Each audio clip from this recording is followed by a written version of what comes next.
Nitong Lunes naman po, nakaranas ng malakas na pag-ulan ang Kalakhang, Maynila, pati na ang ilang karatig lalawigan dahil na rin sa epekto ng hanging habagat. Dahil dito, kinansela rin ang ilang klase sa lungsod-bunsod ng pagragasa ng baha. Balikan natin ang ulat na ito ni Noel Perfecto. Agad na pinakansala ng punong lungsod ng Maynila ng eskwela sa lahat ng level na muling lumubog ang ilang pangunahing lansangan patungo sa mga paaralan at pagpapaliban rin ng pasok ng mga empleyado ng lungsod maliban sa mga opisina na may kinalaman sa disaster relief at rescue operations. Naawa nga ako yan. Nakakabasa, pati yung ating mga disaster resistance team, nakalat sa mga baseko.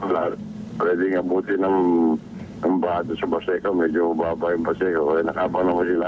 Hindi lamang mga major thoroughfares ng Maynila ang nababad sa tubig ulan, kundi pati ang mga underpasses malapit sa Ilog Pasig ay di rin pinatawag ng lupit ng bagyo. Samantala, tuloy naman ang clearing operations ng DPWH sa mga national roads na apektado ng bagyong Odette sa Northern Luzon. Ito ay matapos na tiyakin ni Secretary Rogelio Singson na mailagay sa ayos sa mga lansangan na nabara at naapektuhan ng pananalanta ng masamang panahon. Una rito, ang Cordillera Autonomous Region na sobrang naapektuhan ng mga slides sa lansangan na naging sanhi ng pagsara sa mga ito. Ang kabundukan o zigzag roads sa Mountain Province at Ilocos Sur, La Union at Pangasinan ay hindi rin pinatawad.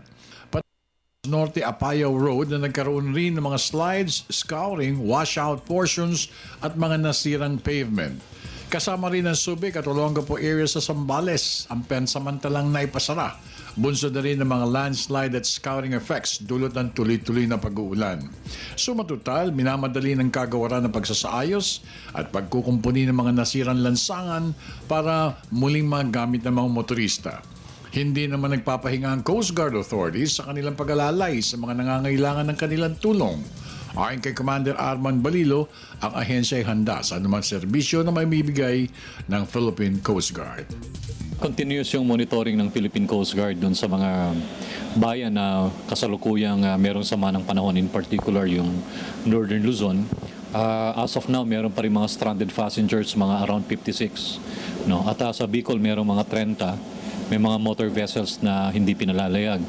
Nananatili yung paalala ng Coast Guard doon sa mga kababayan natin, lalo na sa Northern Luzon, na huwag muna maglayag, lalo na yung mga mangingisda.